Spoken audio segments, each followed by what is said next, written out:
thank you very much for being here today. Ms. Lewis, it is, yes? Okay. First question. How often in the middle of your rehearsal process did you just stop everything and stop Never. the actors and then just say to yourself, what would Charlie do? Like 10 times? More? I will be honest. During the women, there was one moment. During the women? 3 years ago? Yeah. Or 4 years ago? Whatever 4 it years. was. Well, almost 4, I guess. There was that one moment, the ending, and I don't tech. I mean, I do now. I'm much better. 4 years of it, and I had it, of course, in college. But I wanted the colored light thing and the sconces, and remember, I wanted that touch of red. Yeah. I wanted Maria to just look amazing, and I, That last look of a play. Yeah, and I couldn't communicate it to Yancey, who's fabulous. But and you and he have you've worked together for over a decade, so I do remember bringing you in for that. That's right. So thank you. I remember. Okay, this one's a game. We're hate gonna play Sleep, Marry, Kill. So in this game, you have to. I'm going to give you 3 people. You have to tell me which one you'd sleep with, which one you'd marry, which one you would kill. So here they are. Okay, the first one is Stephen Sondheim. Okay, William Shakespeare, and that cute guy at Starbucks you can't stop talking about. Him. I would sleep with him. Sleep with him. You don't have to answer that fast. You can think about it. I'll kill William Shakespeare. Really? Yeah, and I'd marry Stephen Sondheim. He wouldn't marry me, but I would definitely marry Stephen Sondheim and just, whatever contract we came up with, just to be there. Just like to it'd be like a companionship just, thing. Yeah. Into the woods, I'd go. Yes, It'd be but he totally wouldn't. fine. Exactly. See what I did there? See, you see, but But why would you kill Shakespeare? he's already dead. All right, this is a fun one. What style of theater that you have never tackled before as an artist would you like to try? And don't say kabuki. Everybody always says kabuki. Tired of that. Be original. It's going to be weird. I have never tackled and would like to try. You're going to think this is weird, but I was trained as a child by retired Martha Graham chorus dancers. And they were strong and incredible, and they studied the Greeks. So modern And dance? the classic. And I think modern dance, which no one that I know goes to see anymore, but I grew up with the Martha Grahams, as did Betty Garrett. She studied with one of the founders of this theater. And they were storytellers, Paul Taylor, storytellers. And they did it with body language. And now as a director, my obsession is the body language. I mean, the text is the text, and we're loyal to the text, but what you do and how you enter a room and how you move around a couch and what you feel about the letter that you pick up and all of that, modern dance used to do that.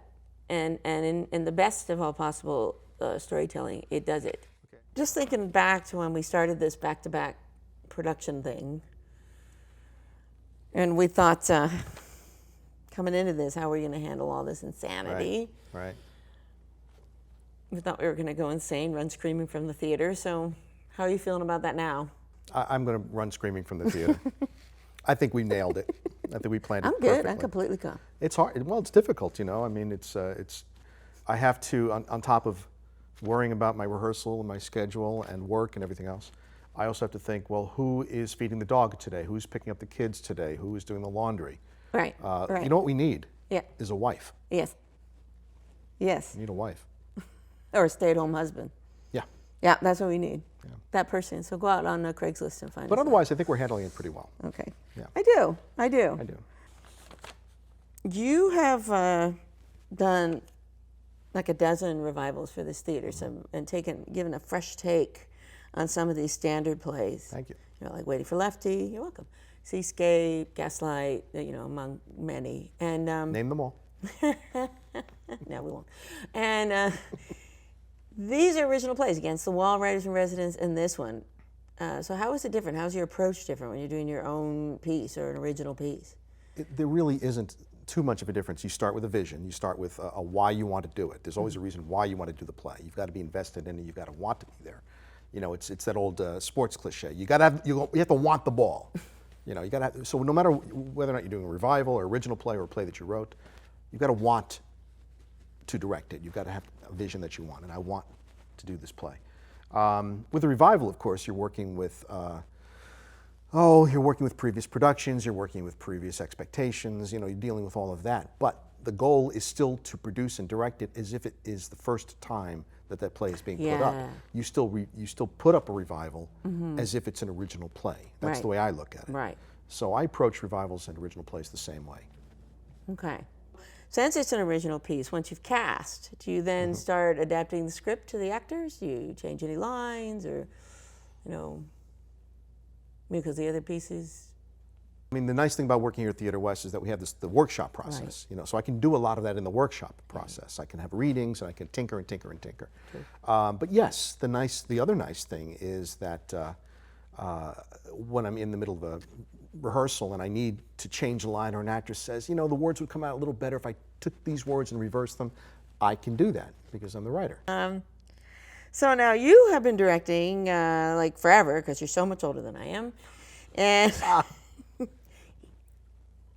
And since I started directing, which is like 3 or 4 years ago, what have you noticed about my style? Has it grown, changed?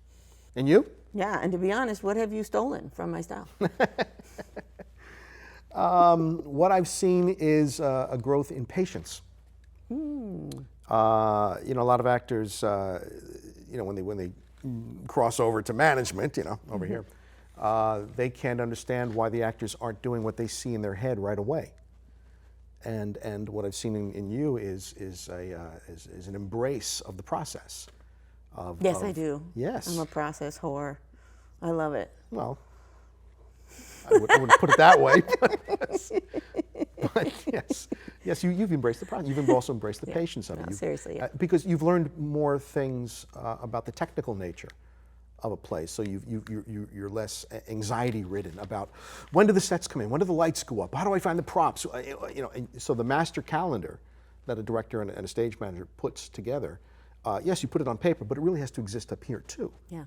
And I think that's clearer to you now. I Yeah. can see that now. You're less, oh yes, tech rehearsal will be 2 weeks before we open, and you plotted it out in your head a little bit more from the beginning of the process. That's true. So I see that.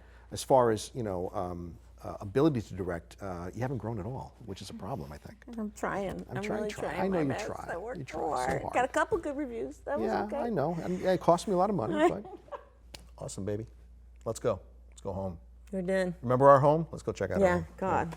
What, do we still have children? Yeah, let's go do some laundry. They're both like 30 years old and married now. Chinese food. Chinese food, sounds good. First food, then laundry.